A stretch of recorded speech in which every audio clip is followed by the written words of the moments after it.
gente está falando aqui de uma baía que tem dentro dela uma APA, que essa APA é de uso sustentável.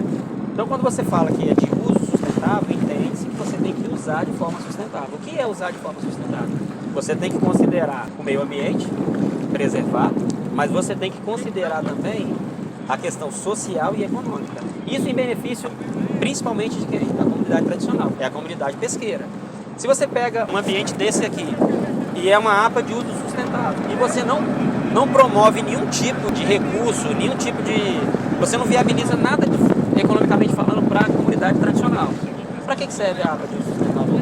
Se ela não está sendo usada, porque o que eles querem, o que aconteceu até hoje, é uma APA que não tem uso. Sim, ela tem uso de quê? Canoa havaiana, jet ski, lancha, isso tem uso. Todo dia que você chegar aqui você vai ver ser usado e não vai ter ninguém para impedir.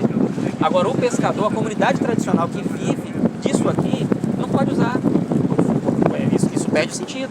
Você tem uma APA de uso sustentável e outra coisa, empregam todos os recursos na questão ambiental, fiscalizar. Por que não desprendem nenhum desses recursos para tentar de alguma forma canalizar isso para questão social, para questão econômica? É como eu disse, tem famílias envolvidas. Se você não pode usar, então por que eu tenho um documento? Por que eu tenho documento para usar o barco? Por que eu tenho documento para pescar? Eu tenho documento de pescador profissional. E um lugar desse aqui, que é uma área de uso sustentável, que pode ser usada, e eu não posso usar? Como assim? Houve alguma discussão, por acaso, entre o poder público, pescadores, junto com ambientalistas, quando foi pensada a implementação dessa área protegida? Não, o pescador só tomou conhecimento da existência dela depois que ela já existia. Então, pescador algum foi consultado. Eu participei de diversas reuniões desde que isso começou e eu nunca participei de uma reunião em que fosse tratado a implementação de uma APA.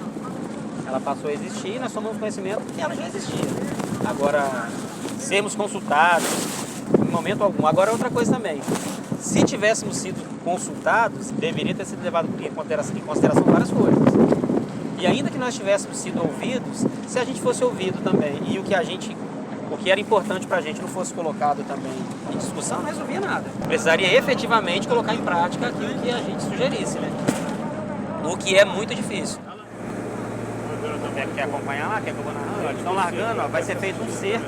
Depois eu respondo a sua pergunta. Vai ser feito um cerco, ele vai cercar, vai chegar aqui perto dessa druga. É como se ele colocasse o cardume de peixe dentro do cerco. E aí a gente tem outro problema aqui em Vitória. Você pode cercar 10 toneladas de peixe. Você dificilmente vai pegar mais de 100 quilos. É muito raro. Por quê? Porque a rede aqui ela não chega ao fundo. Ela vai ficar por cima da água, vai ter o limite dela e o peixe vai sair por baixo. Se você colocasse ela para ir para o fundo, seria o contrário, o peixe passaria por cima. Então o peixe tem todas as possibilidades de sair do cerco. Tanto é que se você cercar 10 toneladas, às vezes você não pega 100 quilos de peixe. Às vezes, nesse caso aqui, ainda tivesse um cardume aqui, seria até bom se tivesse, para demonstração. Se houvesse um cardume de peixe aqui agora e estivesse dentro do cerco, provavelmente nessas condições que o tempo está hoje, você pegaria talvez aí 3 peixes, 4 peixes, e um lance de rede desse. Ele espalha e vai embora. Então é muito difícil para a gente ter a sorte de encontrar um cardume e as condições nos ajudarem para que o cardume ainda valha para a rede. E vale ressaltar que a nossa pesca é uma pesca de emalhe.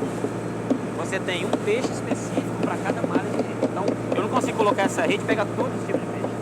A rede é de emalhe, o peixe tem que emalhar. Para o peixe emalhar, a malha tem que ser sob medida para o peixe.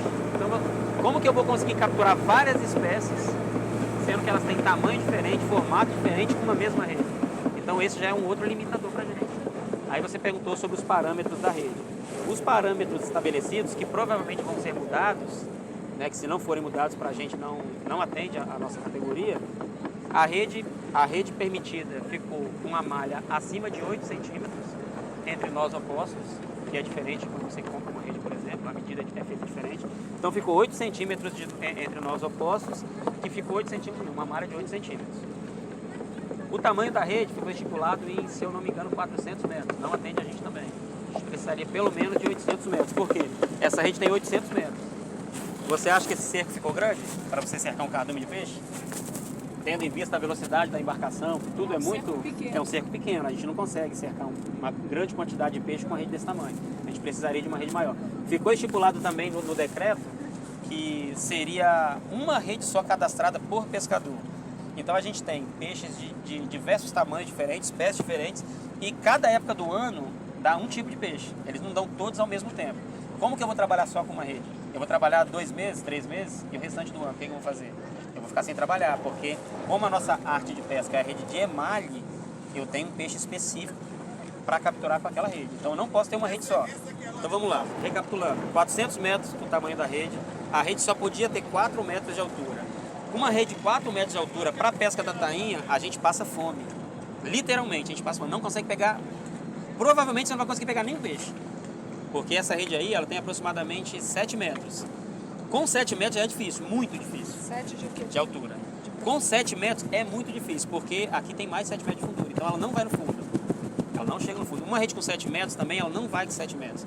Quando você entrar, ela diminui. Ela tem mais ou menos de altura efetiva, praticamente, uns 5 metros. Não passa disso. O cardume vai todo embora por baixo, então você não consegue pegar. Não atende a gente também. Outra coisa que ficou estabelecida é que a rede só pode ser de superfície. Quando não tiver tainha, as outras espécies, todas elas geralmente elas andam só no fundo, elas não andam boiadas. Então se a rede só puder ser boiada com 4 metros de altura, como que eu vou capturar o peixe que está no fundo? Eu também vou ficar a maior parte do ano sem conseguir trabalhar. Não tem como trabalhar com os parâmetros que eles definiram. O que a gente quer agora, em conjunto com sociedade, ambientalista e todo mundo, é definir esses parâmetros. Por quê? Porque como a ideia de criar parâmetros era não usar mais a pesca, a rede de espera, resolveu o nosso problema, mas também o problema ambiental, que é a questão de rede de espera, como eles dizem, não resolveu nada.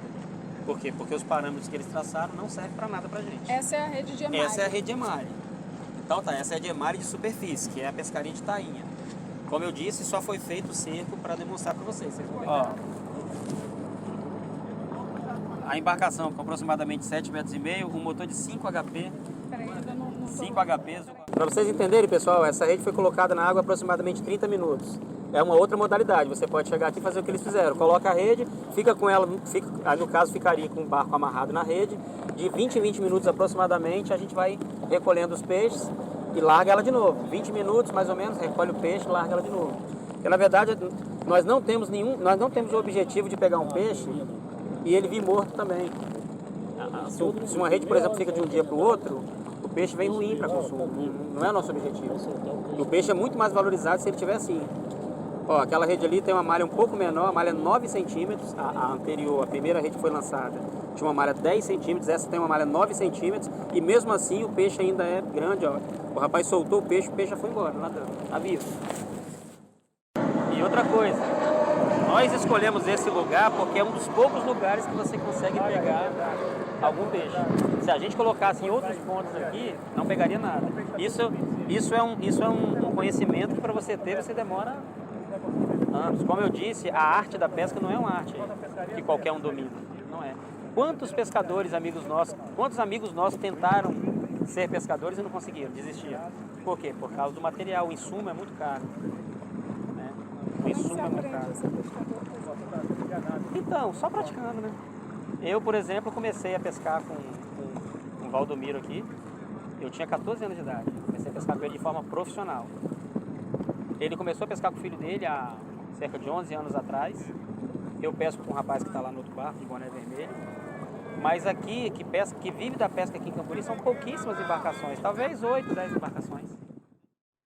Decreto 22.642 da Prefeitura de Vitória, assinado em 9 de agosto de 2023, regulamenta a Lei Municipal 9.077, de 9 de janeiro de 2017, acerca da pesca artesanal assistida no município de Vitória.